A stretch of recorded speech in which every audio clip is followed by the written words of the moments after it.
Joe Green went on very well. He learned quickly and was so attentive and careful that John began to trust him in many things. But, as I have said, he was small of his age, and it was seldom that he was allowed to exercise either Ginger or me. But it so happened one morning that John was out with Justice in the luggage cart, and the master wanted a note to be taken immediately to a gentleman's house about 3 miles distant, and sent his orders for Joe to saddle me and take it, adding the caution that he was to ride steadily.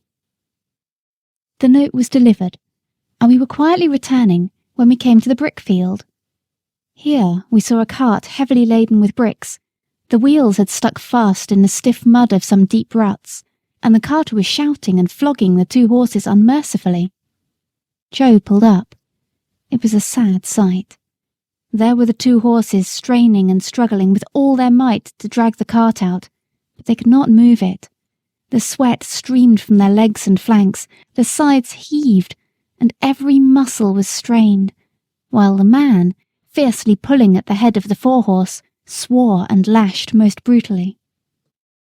"Hold hard," said Joe. "Don't go on flogging the horses like that. The wheels are so stuck that they cannot move the cart." The man took no heed, but went on lashing. "Stop! Pray stop!" said Joe. "I'll help you to lighten the cart. They can't move it now." "Mind your own business, you impudent young rascal, and I'll mind mine."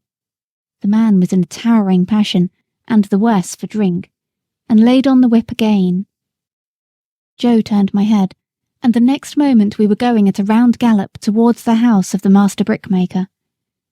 I cannot say if John would have approved of our pace, but Joe and I were both of one mind, and so angry that we could not have gone slower.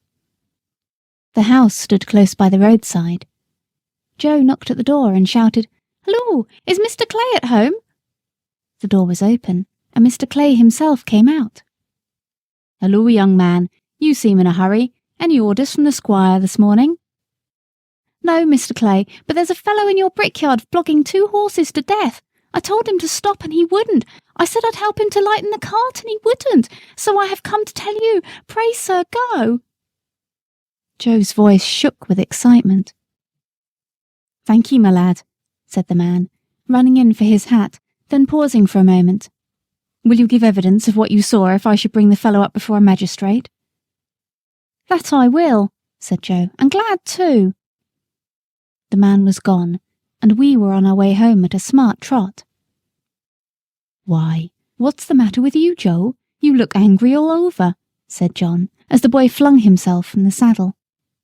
"I am angry all over, I can tell you," said the boy, and then in hurried, excited words he told all that had happened.